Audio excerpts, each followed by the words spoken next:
What's up, y'all? It's your boy T Dizzle 88. It's just T Dizzle saying hi to the Sizzles as he's getting ready to bring you all, yes, another season con. This time, you already know what's on the palette for today, and that is another episode of Story Time.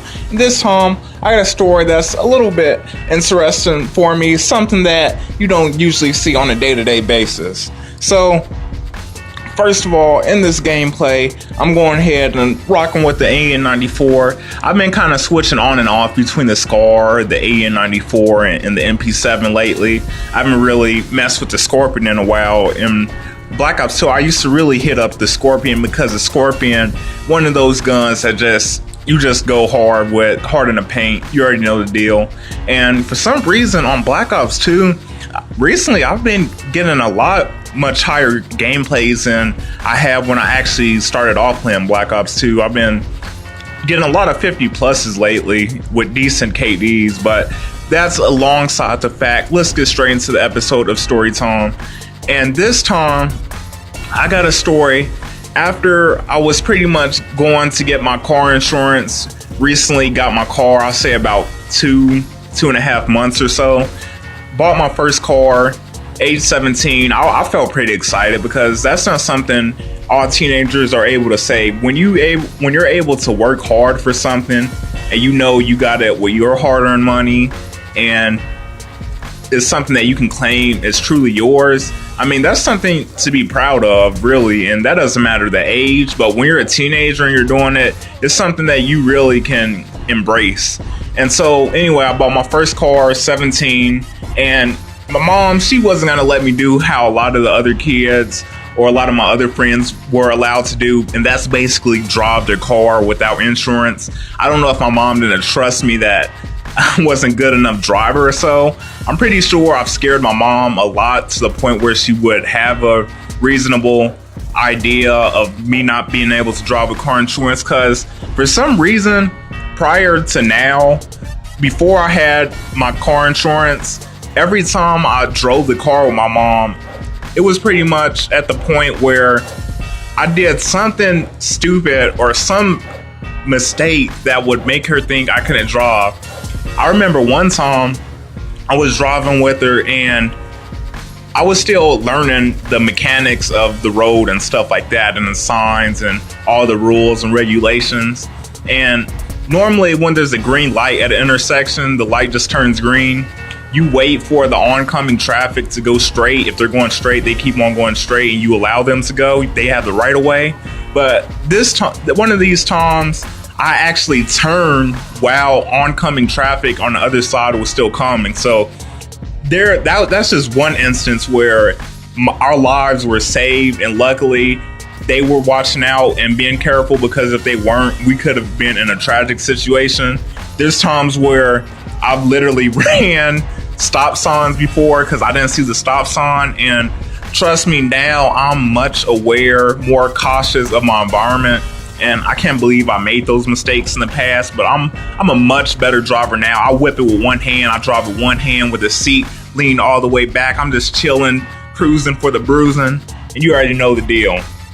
But anyway, while we were coming from getting my car insurance, basically driving my mom back home, and at this point we're just chilling, slowly, casually going down the street, and we see these two motorcycles, and I'm thinking that it's two cop cars because I see some bright lights, and I'm just thinking, okay, let me slow down because we have two cops coming. But no siree Billy Bob. When I thought that there was two cop cars, two cop motorcycles, it wasn't two cop motorcycles I saw coming. It was one cop motorcycle pulling over another motorcycle.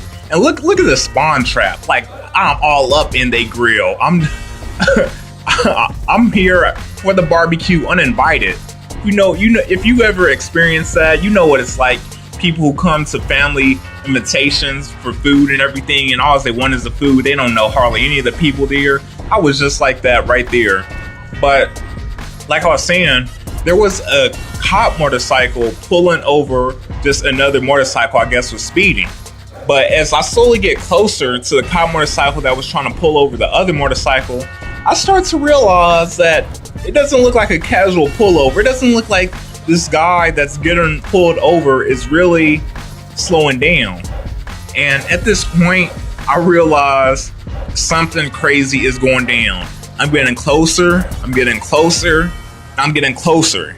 And at this point, I never thought I would see this in real life, but evidently I did.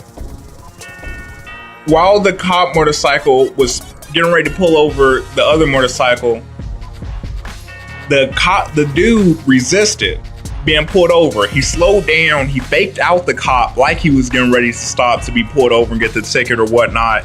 But as he slowed down and the cop got off of his motorcycle, he started speeding off again. And look, my sentry gun is going to work right here. Oh my gosh, like I caught them they caught the wrong area at the wrong time. And so yeah, the motorcycle started speeding off as soon as the cop got off his motorcycle. I guess to fake him out. As soon as he got off, he probably figured that as soon as he sped off, when the cop got off, the cop wasn't going to catch up in time. He had a sports bike. Sports bikes go pretty fast. And the cop was close enough to, even when he got off his motorcycle, to get a hand on the guy that was trying to speed off. And the cop got a hand on him, and he tried to hold on to him from the back. And so while the motorcycle was speeding off, he was basically dragging the police officer who was holding on to the back of his biker's jacket. And the guy had no choice but to stop and try to fight him and tussle him until he got the police officer off of him. And I swear, I am not lying, the dude literally like taekwondo flipped the police officer onto the ground. Like, I don't know how he did it, but while they were wrestling back and forth, while the dude was trying to resist and the cop was trying to get him to submit, the dude turned his hip in a way where he literally like flipped the cop over. So the cop was on the ground, cop got flipped over. Soon as he got flipped over, the resistor took complete advantage of the situation and just sped off. It was a successful getaway chase. I doubt that the police officer got the dude's license plates, because I don't think on motorcycles, on the police cycles, that they have dash cams, like the actual police cars, to normally get like whatever's going on in the situation. So I don't think he got the license plate number. All I could see, after the cop basically got back up from being flipped over, you could see that he was cursing up in storm. Even though my window was up, you could just read his lips. And I bet he was pissed off. He probably was going for that promotion, trying to get sheriff of the town. But unfortunately, he didn't get any XP towards that. So hopefully you all enjoyed this story. I never thought I would see this. Have you ever saw any person resisting arrest in real life? Or what was your craziest police encounter that you've been a witness towards or you've been involved in? Just let me know in the comment section below. Make sure you like and subscribe. This has been your boy T Thizzle 88. Hope you all enjoyed this calm. I think I went 59-9 in this one, so I did pretty decent. Sentry gun, it really went to work for me. Normally sentry guns don't really do too much. Normally gets destroyed in like the first 1 or 2 minutes of me putting it up, but for some reason it really was effective this round, and these snipers had no match against me. I just completely demolished them left and right, up, down, horizontal, circles, windmills, whatever you want to say. And what was that guy doing, trying to jump? Sentry gun back in the right place once more, and I just completely wiped him out from the right side. Couldn't even use my stealth chopper. But I hope you all enjoyed this. This has been your boy T Thizzle 88, 100 to 50, and peace out.